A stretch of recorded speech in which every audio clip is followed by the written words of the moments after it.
Hi, everybody. Happy whatever day it is. I still don't know what day it is these days. But welcome to Leadership from the Heart. Hi, my sweet dear friend Renee. How are you? Hello there. And just so you know, I will check. It is Thursday. Thank Elizabeth. you. It's Thursday.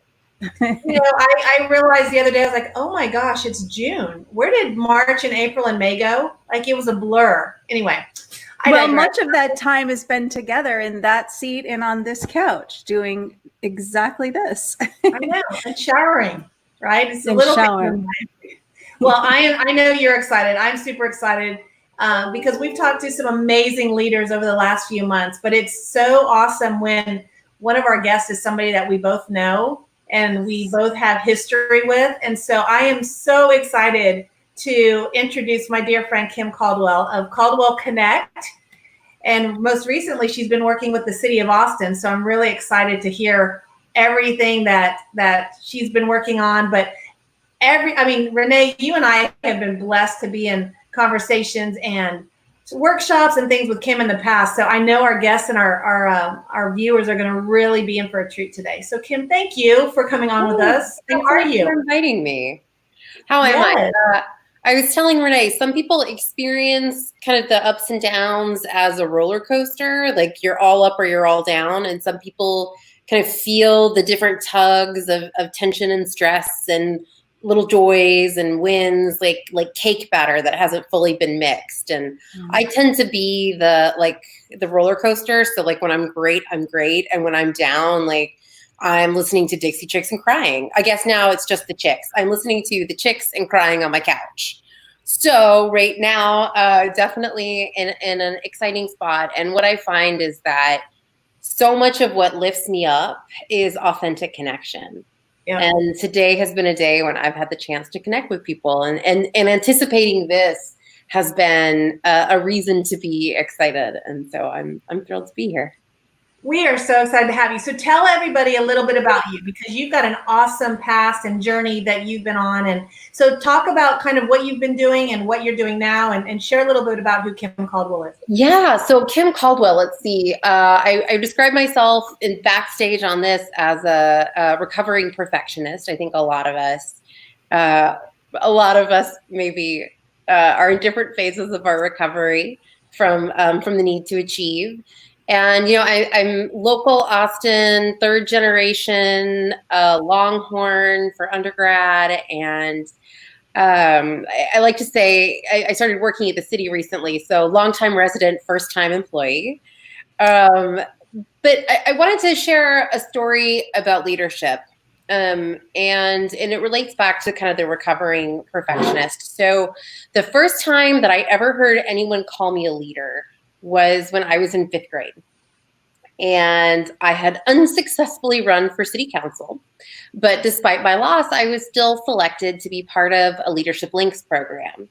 And in the Leadership Links program, 5th graders got to learn about leadership by seeing and experiencing it. So I went to a city council meeting, and I went to a school board meeting, and I did some other after school prep. And then the big day came when I was going to go work at a business. And so I managed the, at the time, Stouffer, now Renaissance Hotel in the Domain, not the Domain, in Great Hills. And it was very exciting. The big perk was that the kid who worked there got to ride a limo. But that's underselling how good the bagels were on the presidential suite. So I remember getting to eat a bagel. They were just bagels. Isn't it funny what stands out in our memory, right? It's amazing, right? I remember the industrial washing machines and bagels, and riding back to school in a limo. And I remember after that, my mom talking about how the principal told her, the principal said, Kim really is a leader.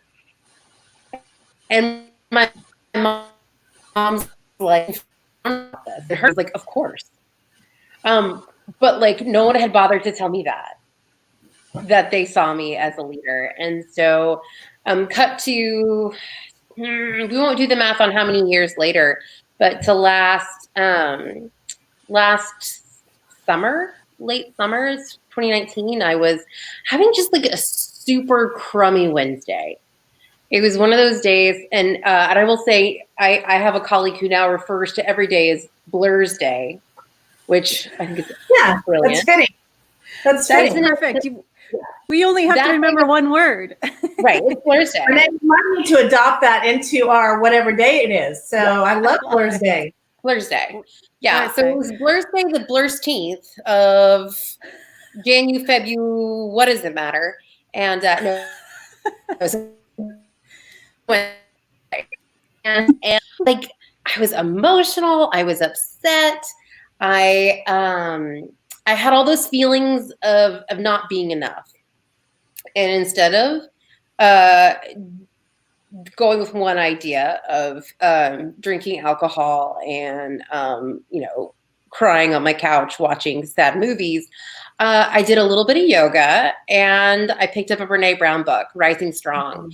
And within the first few pages, she talked about how great leaders value stories and connect with other people. And I was like, oh, like my principal said when I was in 5th grade, I am a leader. And so, I think so often those of us who are just out there doing the work of our lives and really focused on the impact we want to make in the community, forget that we don't need official leadership roles to be the leader. So that's where I'm at with leadership. And if you'd like, I can tell you a little bit more about my current role with the city. What do you want to talk about? Because you really have an interesting path, right? I mean, I brought you into some of the organizations that I'm involved in here in Austin. Like when I was chair of Sammy's House, you came into our board of directors and you really helped us all shape the story of our mission in a way that nobody had ever done. And you brought us together as a board that was pretty phenomenal. And people still talked about that afterwards saying, oh my gosh, okay, we just need to tell the story, right? And that's why I love your story, tell it. And then, Renee and I brought you along with Cheryl and Jill to our big icon event. And so fun. Wasn't that fun? And we're like, okay, and you just completely different industry from nonprofit. Now we're talking about how to tell our story in business and in our lives and to authentically communicate that to others. And so there's so many different things. And now you're working with the city. I mean, there's so many different cool things that you can share that people need to know. So I don't want us to direct the conversation. I want you to share from your heart, because that's what this is all about. So, well, all right. So I got. Is this where we bring the presentation slides out, Kim? Yeah. Just kidding. Just kidding. To create the Post-it notes. Kim and her Post-it notes. Oh my gosh. Oh my gosh. I have to just say too, is as Elizabeth was mentioning, I had the opportunity to meet you for the first time in Austin last summer, and you have such a compelling way of sharing your thoughts and sharing your stories that really grab people's attention. I mean, you had us in the room. We had 50 people in the room, and we were really on the edge of our seat. I love how you do that. How do you do that? Well, not by accident. So when I started Caldwell Connect, it was based on creating a space to teach values-based communication. And when you communicate starting from a place of your values and looking not just at what do I care about, but what does my audience care about? What is that common link? Then you can talk about what it is you want someone to know, or you can start a real connective conversation because you're putting the listener first. You are saying, okay, I know some things about you. I know that, right, for that group of realtors, I was like, I know you're high achievers. I know that you care about continuing to grow and get better. I know that you get praised a lot for the outcomes when what you probably really focus on is the process, right? And that these are folks who are fulfilled by what it is that they do. So how is it that I put myself on the same team as you? And I do that by looking at, well, what do we have in common? Well, I love process. I'm a process gal. And yeah, like achieving something's great, but at the end of the day, I don't even experience like the achievement as much if I haven't felt good about the process. Yeah. Right? Yeah. And it's thinking first about the other and how is it that like what is the see, I don't need slides. What is that overlap? Because here's the thing. When we see ourselves as connected to someone at the values level, we are more likely to take action on their behalf. And when I trained women to run for office, this was really critical, right? Because you're asking people to vote for you. You're asking people to give you money. You're asking people to ask their friends to vote for you. You're asking people to go out, I'm in Austin, to go out in July and August and knock on doors to get the biggest pit stains that one can possibly get. Now, Renee, I haven't spent enough time in Florida to know what y'all's pit stains are like. I know mine. I'm pretty sure it's close to Austin's pit stain size. Just they saying. were pretty even in that comparison. Later, so what t-shirt contests are over now? We just have pit stain contests. Right. Virtual pit stains contest. I will not start that today. That's why I've really lost hope in humanity. I'm just saying. I'm just putting it out there. No. Okay. So when you start with the listener in mind, it's also really helpful as a communicator to separate out what is important and what is not, what matters to them and what matters to you. Because I can tell the story of something that happened in 5 minutes over the course of an hour, because I love details. And as you may have already noticed, I tend to get pulled into other stories from the past that provide context. But when you put the listener first, and you have the value that you want to align through, then that gives you helpful boundaries on what is it to include. And so I love to tell the story of a politician in Arkansas who didn't put the audience first. And I was at a conference, and it was, boys, please forgive me, but it was a conference clearly planned by a man, because it started at 8 a.m. There was no breakfast. There wasn't even coffee. That can make a group real mad real fast. So we're getting up to almost lunch. We've been sitting in this freezing cold conference space with no coffee. And yeah, I have some rules about meetings. But this politician gets up, and he's the current AG. He was trying to become the nominee for the Senate. It's in a contentious primary. And he just kept talking, and he just kept talking, and we could smell lunch. We could smell it. We hadn't been fed or caffeinated, and we could smell lunch. And he just kept talking and droning. And he wasn't even talking about what he was supposed to be talking about. He was just taking shots at the other candidate. And like, that's not what it was for. And so not only did I not vote for him in the primary, but I told every single person who would listen not to vote for him. Because someone who doesn't respect your time isn't someone I trust to represent my voice in Washington. And I think similarly, someone who can't figure out how to make a connection, someone who maybe doesn't understand or know enough about you or care enough to learn about you, then is that someone who you want to listen to as a leader? Is that someone who you trust to bring in new ideas from? And then the other thing about learning is that we learn so much faster when we play. right? Like kids play and they learn and they experience, and we as adults can learn things much faster when we make it the F word, fun. And right, as a adult educator, you're on a thin line when it comes to fun of like, is this dumb? Is this missing the mark? Or is this something engaging? And what I have found is that people love talking about themselves. So when your worksheets are getting people to talk about themselves, right? That's a good way to hit the mark. So you're spot on. We just talked about this again this morning in my team meeting. And Elizabeth, this was a part of the topic that we discussed earlier in the week on Leadership from the Heart, is the critical importance to asking the right questions.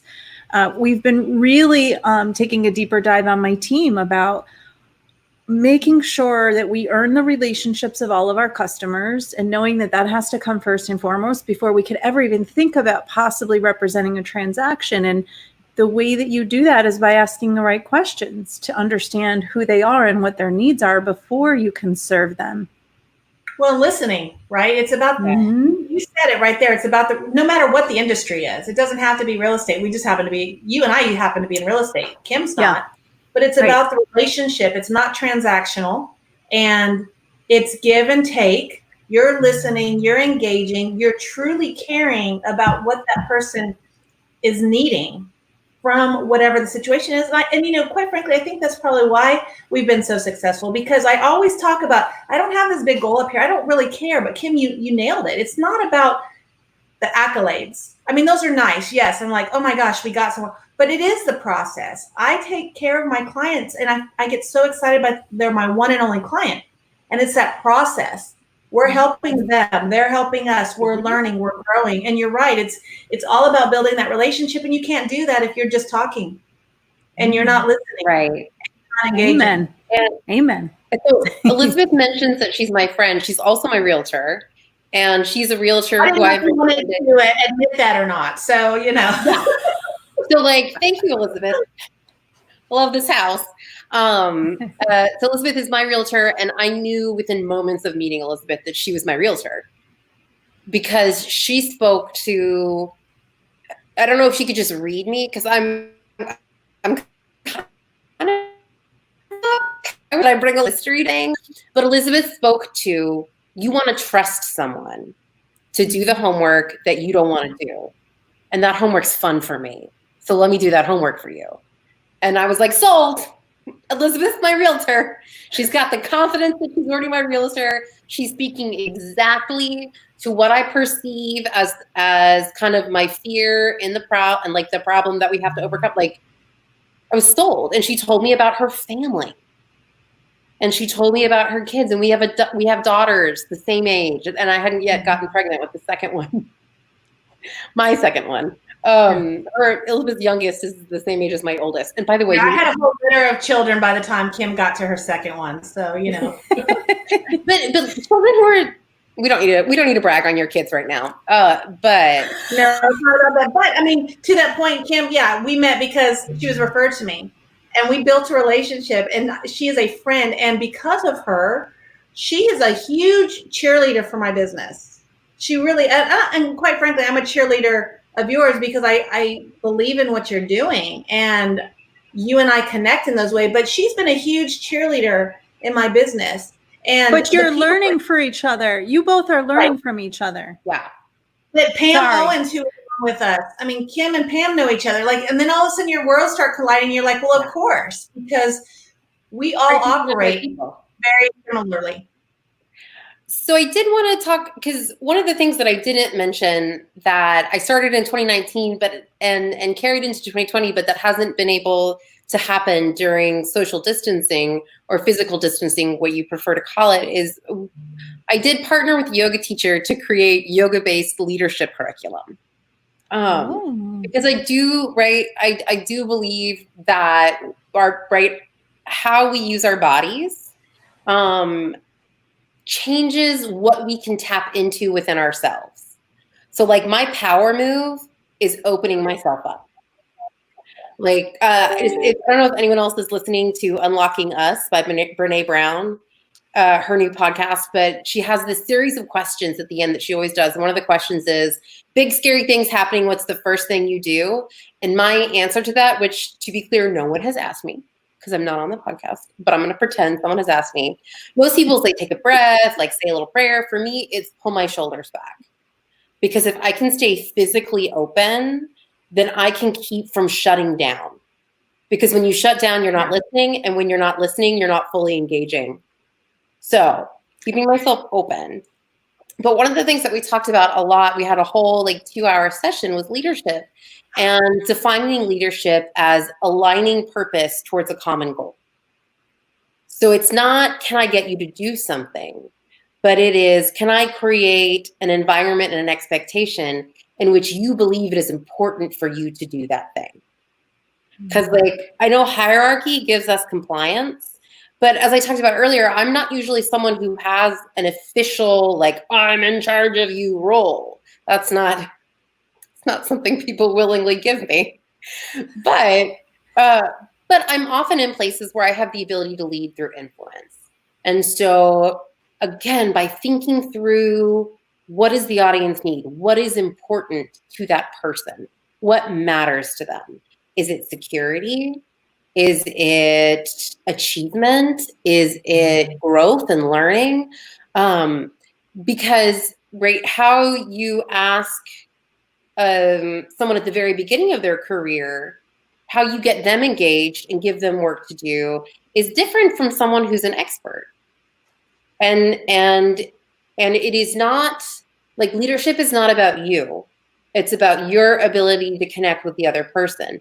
So values-based leadership is all about understanding that starts at the values level. What are the values that you connect through? Because that's how you build the trust. That's how you build the collaboration. That's how you build what's going to allow you to be on the same team and not just receiving and completing assignments.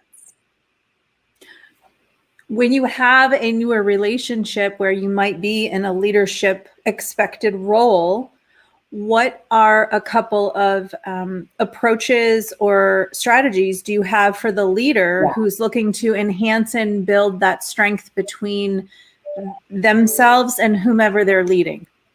Great question. So part of someone, we've already seen, but it is getting to know them and making that part of the work. It's not extra. It's not fluff. It is part of the work, because you as the leader are not going to understand what all is possible within the project if you don't understand the people who are contributing to it, not just their roles, but who are they? What motivates them? What keeps them up at night? What are their lives like? And so my boss at the city of Austin, so I work within the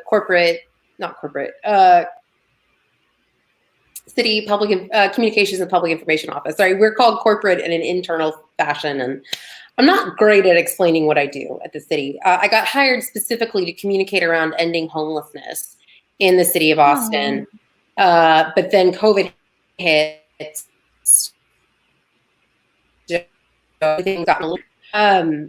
What my boss does is always starts a meeting with a check-in.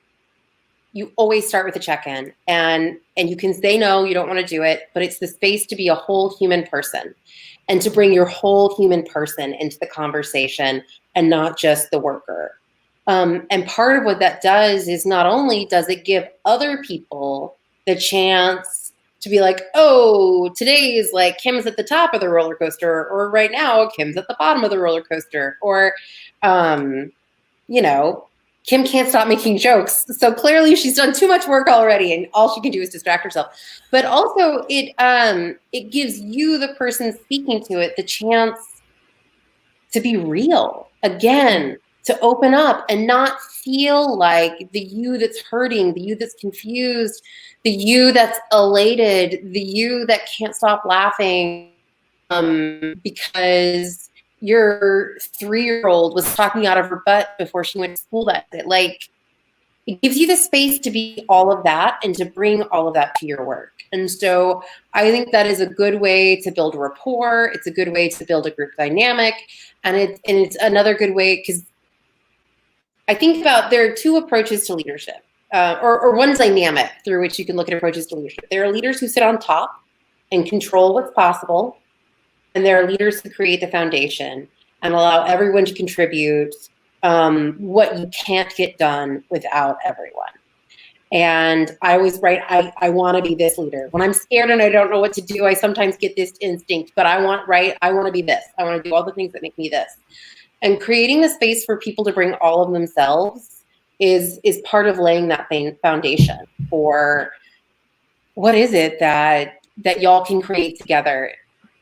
Because again, the goal isn't to get something perfect.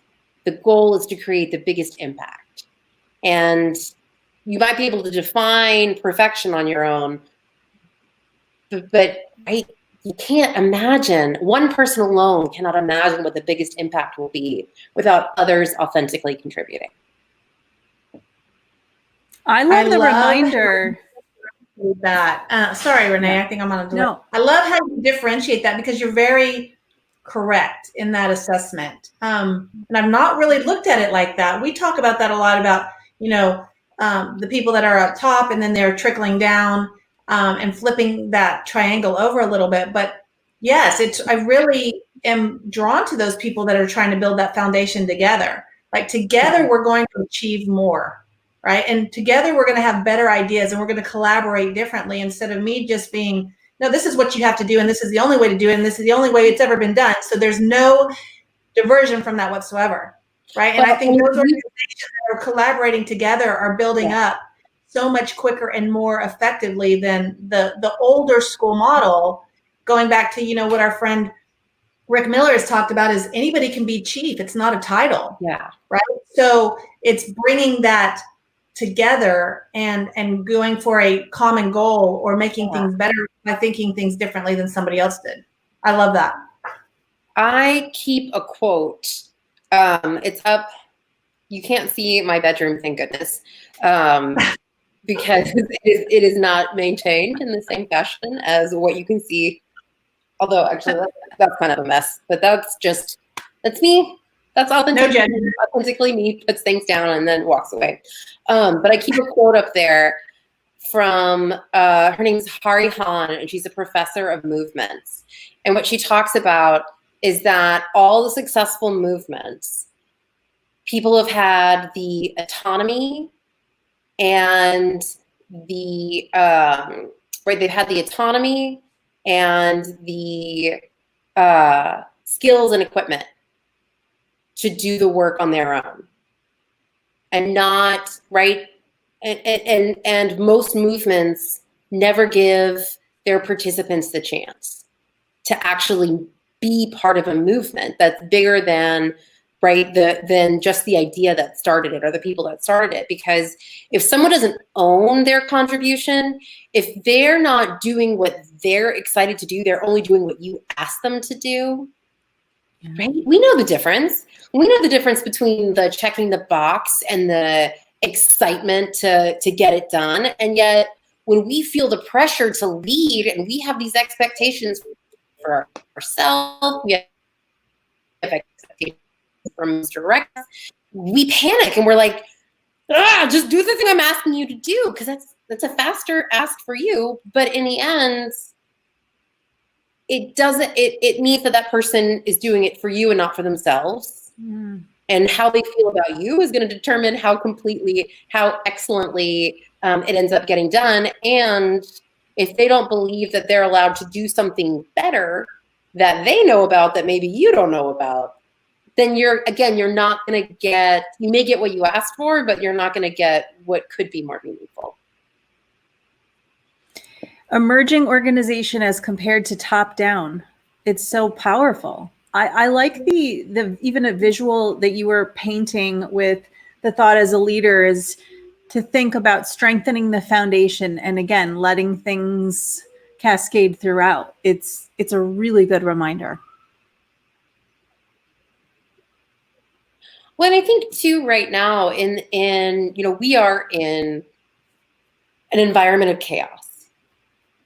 We are in an environment where we as an individual feel like we have very limited opportunities to impact what's going to happen broadly. And there's not a lot of clarity around what exactly it is we're supposed to be doing. And right, there's impact, right? There's economic impact, there's economic fears, there's suffering, there is illness, there is hurt, there is collective trauma. And it is so important in this moment to go back to the foundation and to look at your values. Because the right thing to do is the thing that is in line with your values. And I think that's why right now some of like the helping advertising, some of it feels right and some of it feels phony.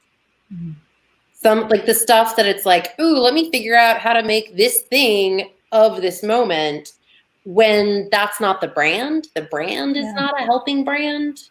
Yeah. Like, I actually kind of love the progressive ads right now, because they're like, we've been with you this whole time and now we're still here with you. Versus like, we're doing all we can in this one way while everything else is exactly the same. Like, I think that when we go back to our values and we say, why am I here?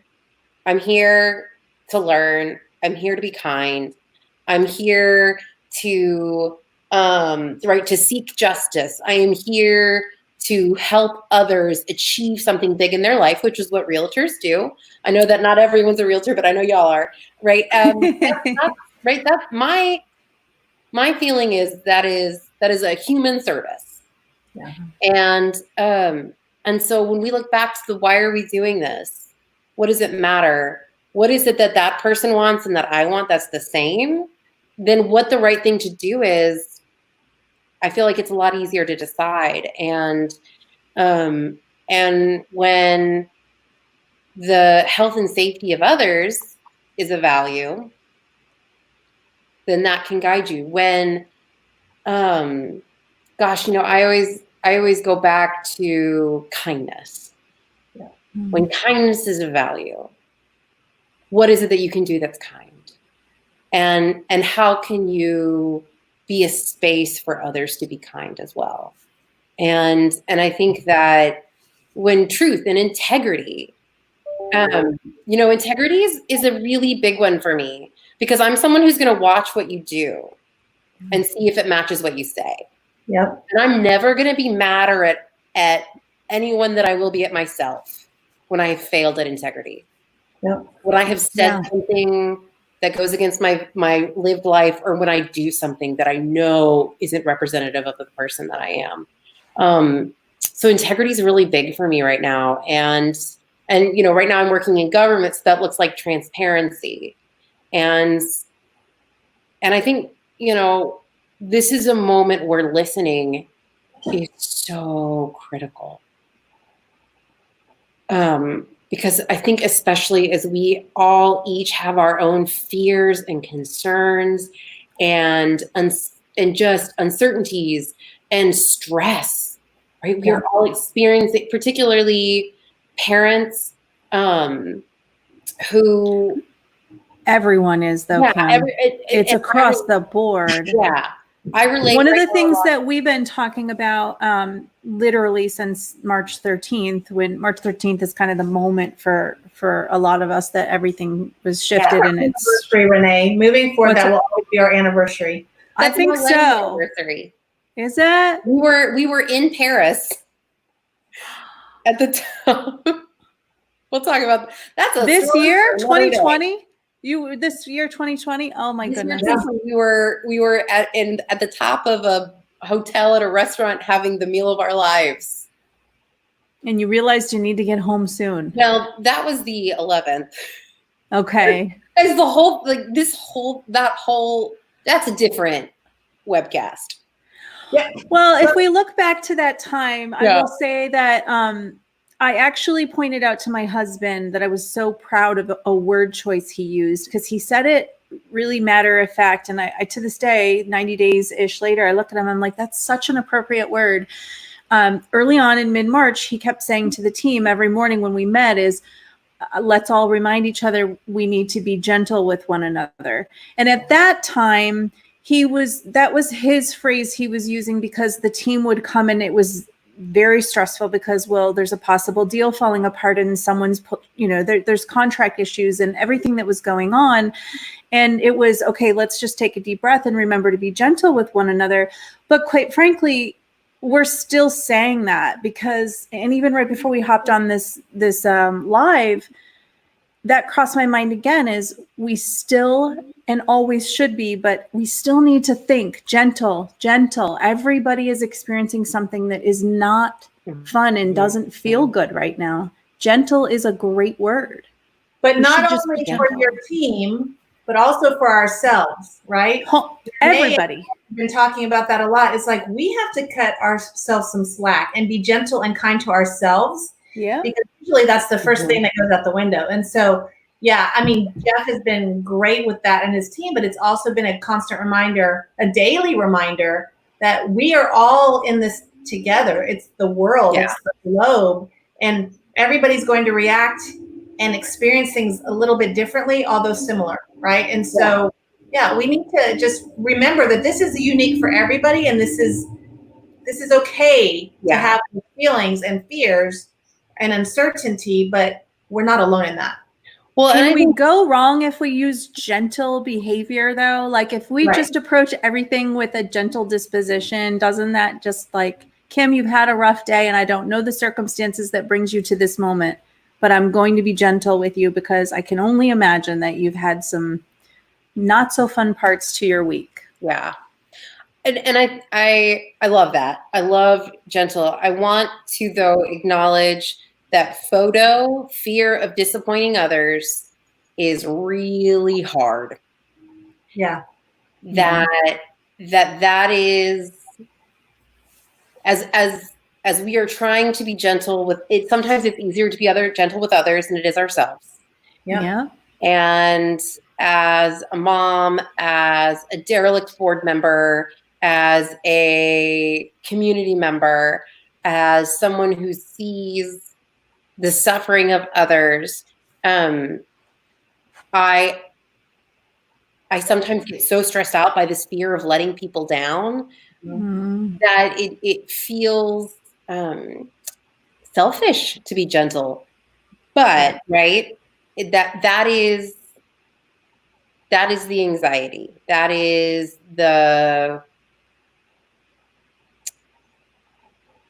you have to take care of yourself or you cannot be there for others. We all know that. We say that. It's hard to live it.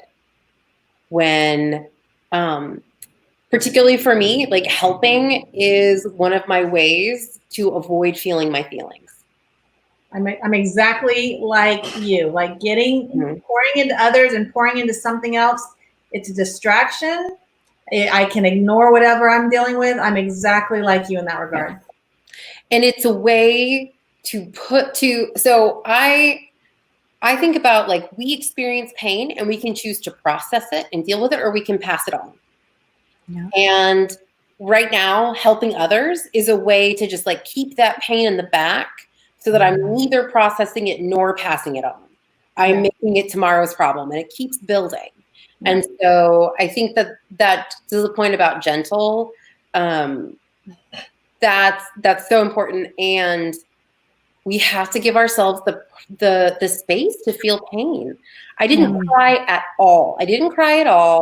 And all of this until the very first email came from the school district saying, here's how at-home learning is going to work. Yeah.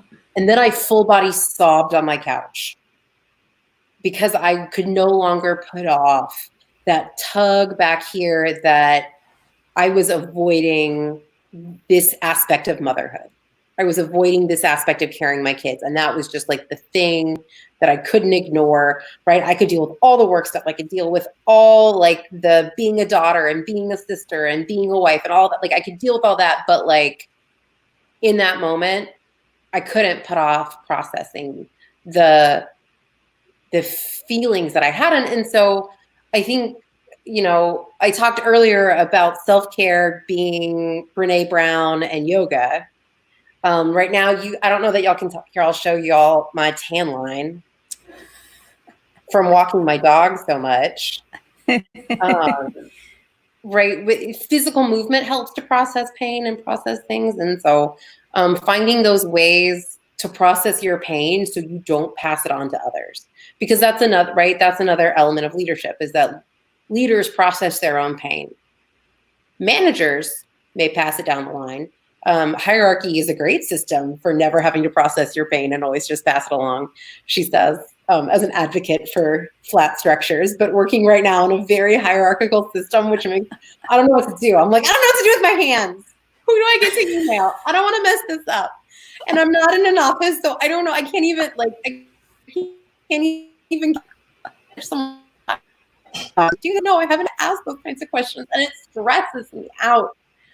Because that's half a job, is learning how to navigate up and down. But that is for when we talk about my brief Paris vacation and we're drinking wine. Because although wine is not the only way to process pain, it is sometimes a fun addition to sharing stories about. I missed you. I missed you so much. It's been way too long. Well, and Renee, I have her in my city and I don't even get to see her. So well, join the club. Anybody right now, right? But what I love about what y'all are doing right now is that you're bringing in so many different voices and so many different lenses, because right, I resonate with, I'm not for everybody, as my husband sometimes reminds me. And that's fine. I don't need to be for everybody. But what I love that y'all are doing is creating a platform for people to check in and be thoughtful and stimulated and think, okay, does this resonate with me? Yeah. Is this something that speaks to my values and who I am? Or is this like, I'm just not connecting? And I do think it's really, really important, particularly right now, that we open ourselves up to things we've never considered before, but also have kind of that critical thinking to say, yep, this is for me, or nope. But that practice, y'all, I think y'all see me, I keep doing this. You do, yeah. That's a good practice. I know I'm not doing enough yoga right now, and I can feel it in my body. I won't give y'all examples, but I will say one last tidbit that I want to make sure I get in, because I know we're going to close fairly soon here. The best advice that I got when I was in a time of transition was to remember that context determines competency. I'll say it again. Context determines competency. So for all of us chronic overachievers who knew how to get everything done in the before times, the context is up in the air right now. The context is rapidly shifting. The context is a lot of chaos. And it can feel like we're spinning our wheels when doing the exact same thing, right, that 4 months ago got traction. And it's not that we have suddenly gotten bad at things. It's that the context has changed. Mm. And so, like, this is one of my, when y'all talk about gentleness and kindness, part of that self-kindness is reminding yourself, okay, I'm not suddenly an F up. I'm operating in a whole new world. So what can I learn about this world that, based on, again, my values, my strengths, and the things that make me? How can I wrote a piece about this for the UT Center for Professional Education, right? It's leaning on your values so you can pivot within the context to find your next spot. And so, like, if I haven't said values 45 times yet, doing that deep look and understanding right now what matters most to you. What is it that makes you you? What is the filter that you're not even aware of that information flows through? for you to make sense of the world. Tapping into that right now, I think, is one of the best ways that you can be there for you and be there for others, because that, right, that's that foundation. That's that foundation of you. And that hasn't changed. Everything around here, right? You can, I was going to try to make an analogy. Like, you could paint your whole house, but like your foundation is still your foundation. But y'all know, Elizabeth knows how very unhouse savvy. Yeah. As we're all walking through for the inspection and everyone's looking at stuff and I'm pretending like, ooh, I'm looking too. I know what I'm looking at. She didn't fool anybody, but we let her go along with it. Yeah, which is fine. That's why I know, right? I value people doing what they're good at. Well, speaking of being good at something, my eyes have been open to the amazing leaders and people that we have in our own tribes, right? I mean, Renee and I've had some awesome people out here that, like I mentioned earlier, we don't necessarily have relationships with, but we all learn so much. But we're surrounded by some amazing people. And I think, Renee, I don't know about you, but she hasn't even touched the surface of what I know she's done and poured into. Like Kim, your whole story approach and storytelling, that whole idea we need to have you back on. Was that what you thought I was going to talk about? Kim is getting a reoccurring. Because I knew you would just go talk about whatever you're amazing at talking about, but you have so many layers to you. It's like an onion, right? And I love parfait. Or what? A parfait. Or a bagel. I don't know. Can you have bagel? No, not a bagel. It's all bagels. Okay, a parfait. I don't know how that works, but we'll go with the parfait. Oh my gosh. Layers? You're fancy. Okay. All right. You're not an onion. I've been corrected. You are a fancy parfait. So we need to have you back because you have so much gift and stuff to share that it's like, yeah, I mean, like Kimberly Toko, a friend of ours in Arizona, she's like, yes. Could you imagine? Did you see that Kimberly Toko said Kimberly Caldwell for president? Listen. There you go. I started a Twitter specifically to prevent myself from ever being able to do that. You never know. But I think you need to come back with us and even just talk about so many different things that you do, because what you're saying is so relatable, and it's all like, oh, it's not difficult, right? I mean, to step into a leadership position, and leadership is so different from what the definition might say in a Webster dictionary, right? You can be leaders in so many different ways, and you can show that and you share that. Every time I talk to you, and I know you, it's like, oh, okay, what's she going to talk about now? I learn every single time. So I think we need to have you come back.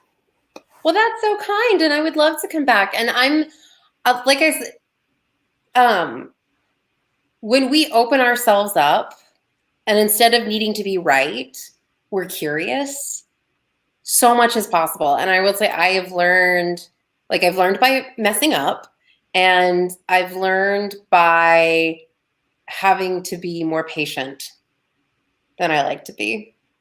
And I'm thankful for these conversations. I'm thankful for, I'm always thankful for people's patience with me. But I'm also thankful for input and feedback.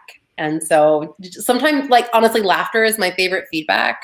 Every class I teach, every presentation I've done in my career, like, I fully judge how well it went based on how many good laughs I got. Well, I'm pretty sure that my mascara is running. And I would say that in the times that I've been fortunate to share with you, one of the things that stands out so clearly is you're an awesome person that can give others goosebumps, because what you share can go right to the heart. So I've already had goosebumps a couple times in this hour. You make us giggle and laugh. So it also has some teary eyes because I am laughing so much. And you are a person who really sparks one to be reflective of their mindset And so I would like to say thank you because you continue to share and teach great things. Could we have you reoccurring on the show, please? Yeah, great. So Yes. fun. I'll start bringing popcorn. I can throw Good. And wine. Or wine. I'm all about the wine. Honestly, it's like for me, my Corona drink is tequila based. Oh, no. It's pretty much. Oh, wait, that's a tequila. question. So for our audience, what has been your quarantine preferred drink? Mine's been bourbon based. Ooh. Mine's been Deep Eddy Lemon and Topo Chico. Yeah, mine is you buy the lime seltzer water, you take a few big sips, and then you pour some tequila into. And that's if you don't just put the tequila straight in your mouth, because Corona has taught me how many dishes a family can go through. Oh yeah. I'm so tired of doing dishes that it's like whatever doesn't create a dish.